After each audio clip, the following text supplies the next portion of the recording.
Alors mes amis, je suis juste obligé de vous raconter une histoire extraordinaire, que ma femme a racontée là, qui est arrivée à une amie à elle, il y a quelques jours pendant les vacances. Une histoire qu'on ne peut pas ne pas raconter, c'est impossible.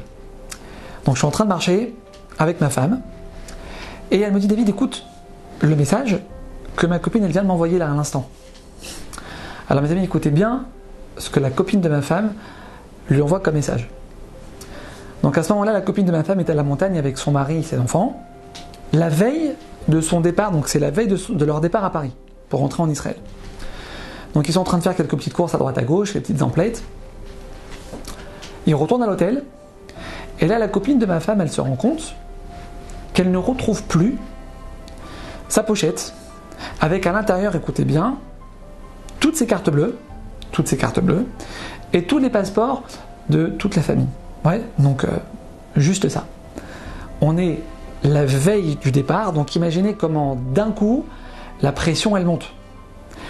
Elle cherche de partout, elle retourne la chambre, rien. La pochette, elle n'est pas dans la chambre, elle a disparu. Mes amis, à cet instant, cette personne commence à chanter. C'est-à-dire qu'au lieu de s'angoisser, au lieu d'accuser son mari, les enfants, au lieu de commencer à stresser, Ezetov Hashem, elle commence à chanter. Elle chante Mizmor Letoda, elle chante. Et là, mes amis, écoutez bien ce qui va se passer, quelque chose de très intéressant.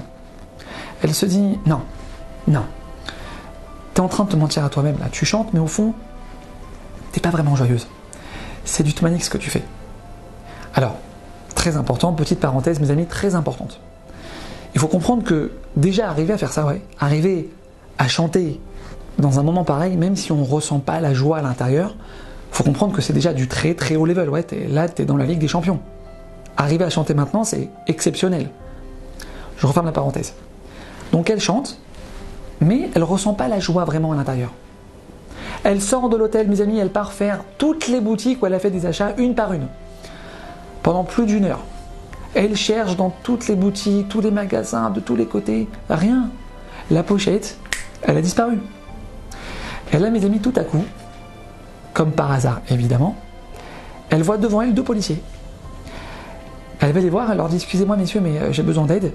Je vous explique, j'ai perdu ma pochette avec tous mes passeports et toutes mes cartes bleues. Est-ce que vous pouvez m'aider? Donc un des 2 policiers sort un petit papier de sa poche et il note sur un petit papier comme ça la déclaration. Après 3 heures de recherche, elle rentre à l'hôtel sans la pochette. Donc elle est là, veille de départ, elle ne sait pas quoi faire. Et là elle se dit: Eva, tu dois chanter de tout ton cœur. Tu dois dire un vrai Toda à Hachem. Il n'y a rien de mieux que ce qui est en train de m'arriver maintenant. Parce que c'est ta volonté Hachem ce qui se passe maintenant. Et ta volonté Hachem, elle est forcément bonne.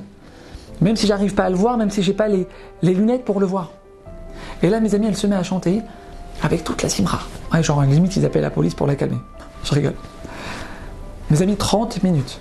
30 minutes après qu'elle ait fini de chanter, comme ça j'ai écouté le message de mes propres oreilles. Son fils rentre dans la chambre, et là, c'est le choc. Il lui dit: maman, les policiers ils sont venus à l'hôtel, ils ont retrouvé la pochette. Et dans la pochette, maman, il y a les cartes bleues, il y a les passeports, tout est là, tout est intact. Mes amis, probabilité pour que ça puisse arriver, très très faible. Très très faible. Mais à partir du moment, écoutez bien, on montre une confiance totale en Hachem. À partir du moment où on va arriver à transformer la tristesse logique par de la joie qui est illogique, on va arriver à transformer le stress par du bitachon, par de la confiance en Hachem, et bien tout simplement mes amis, on n'est plus dans les probabilités. On n'est plus dans les statistiques, là, tout ça, ça n'existe plus, tout ça, ça disparaît.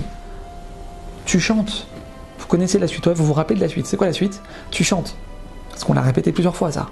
Quand tu n'as aucune raison de chanter, tu es joyeux et tu souris.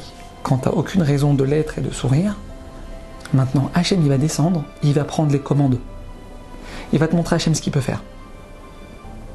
Alors mes amis, j'ai reçu beaucoup de témoignages ces derniers jours, Baruch Hachem, je vous remercie pour ça parce que ça m'a beaucoup renforcé, de gens qui ont réussi, Baruch Hachem, à mettre en application cet enseignement et qui ont vécu, mes amis, j'ai lu les histoires, j'ai reçu aussi des audios, ils ont vécu des miracles authentiques. Alors Bezrat Hachem, je vais essayer de les partager avec vous, pour qu'on puisse tous ensemble se renforcer, mes amis, dans ce que nos sages, dans ce que la Torah considère être la chose la plus essentielle du judaïsme. Hachem, je te fais confiance. À bientôt.